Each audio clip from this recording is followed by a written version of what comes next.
ایک عقلی دلیل دیتے ہیں کہ بھائی عورت کے جسم کا پردہ ہے، اور عورت اگر مرد، لوگ یہ شبہ پیدا کرتے ہیں کہ عورت اگر مردوں کی طرح سجدہ کرے گی تو بے پردگی ہو جائے گی، اس کے سامنے اور بغل کے اعضاء عضو دکھنے لگیں گے۔ ایسے لوگوں کو ایک جواب دیا جا سکتا ہے۔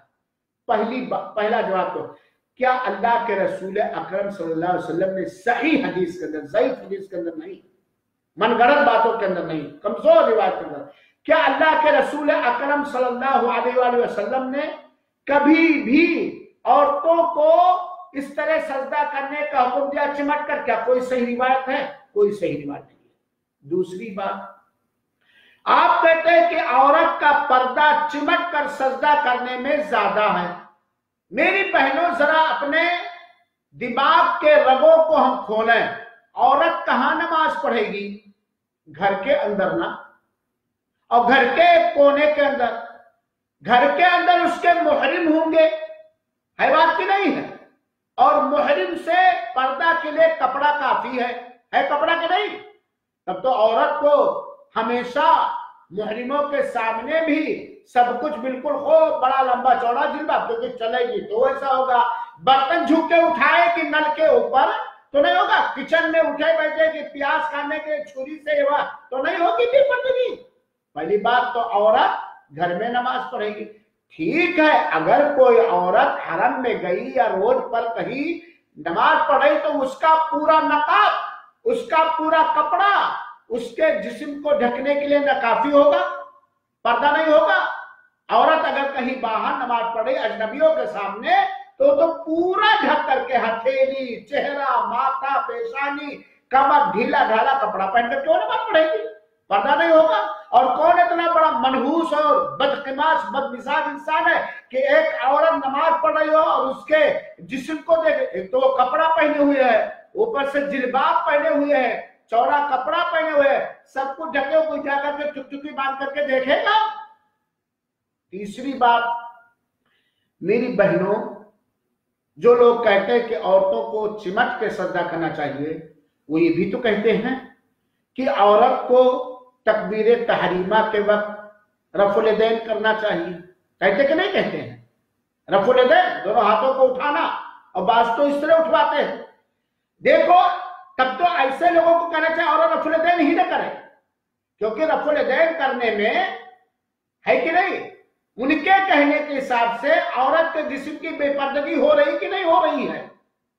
یہ ساری کی ساری عقلی دلیلیں ہیں جو لوگ دیتے ہیں، ایک نبی کی سنت کے خلاف اور ایک اپنی سوچ کو پیدا کرنے کے لیے اور اپنے گروہ میں داخل کرنے۔ سب سے بہتر گروہ، سب سے بہتر وہ لوگ ہیں جن کو صحابہ کہا جاتا ہے، جن کو صحابیات کہا جاتا ہے، جن کو ام المومنین کہا جاتا ہے۔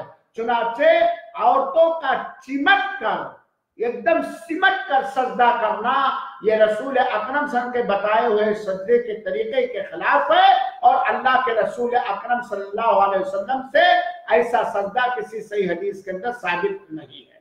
لہذا میری ماں اور بہنوں، خاص طور پر بخاری شریف اور مسلم شریف کی روایتیں سجدے کے بارے میں پڑھو اور سمجھو۔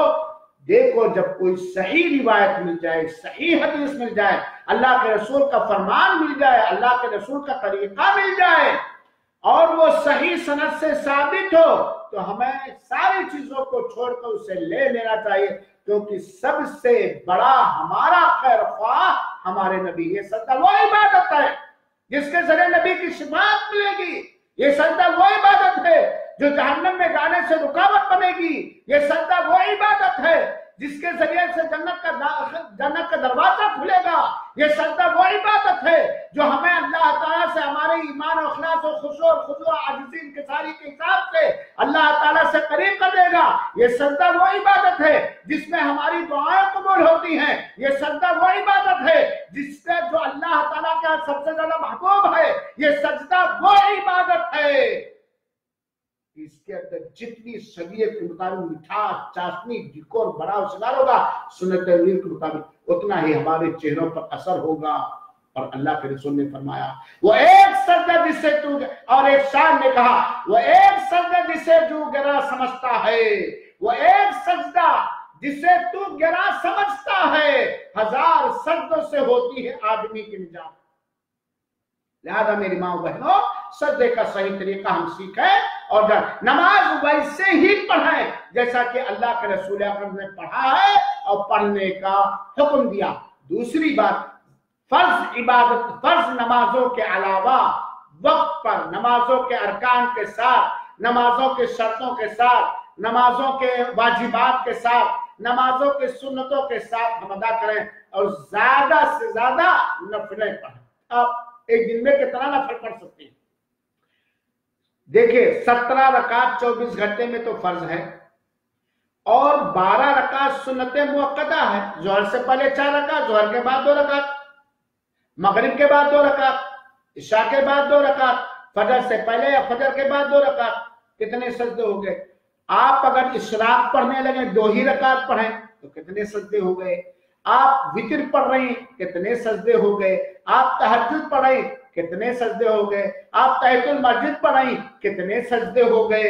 آپ خالی بیٹھی ہیں نفل پڑھ رہے ہیں کتنے سجدے ہو گئے؟ اللہ تعالی ہمیں ان لوگوں میں سے بنا لے جو اللہ کی رضا کے جوئی کے خاطر، اللہ کی قربت حاصل کرنے کی خاطر نبی کریم صلی اللہ علیہ وسلم کے بتائے ہوئے سنت مطابق سجدے کرتے ہیں۔ آمین وصلی اللہ وسلم علی نبینا محمد صلی اللہ علیہ وسلم وآخر دعوانا ان الحمدللہ رب العالمین والسلام علیکم ورحمۃ اللہ وبرکاتہ وجزاکم اللہ احسن الجزاء۔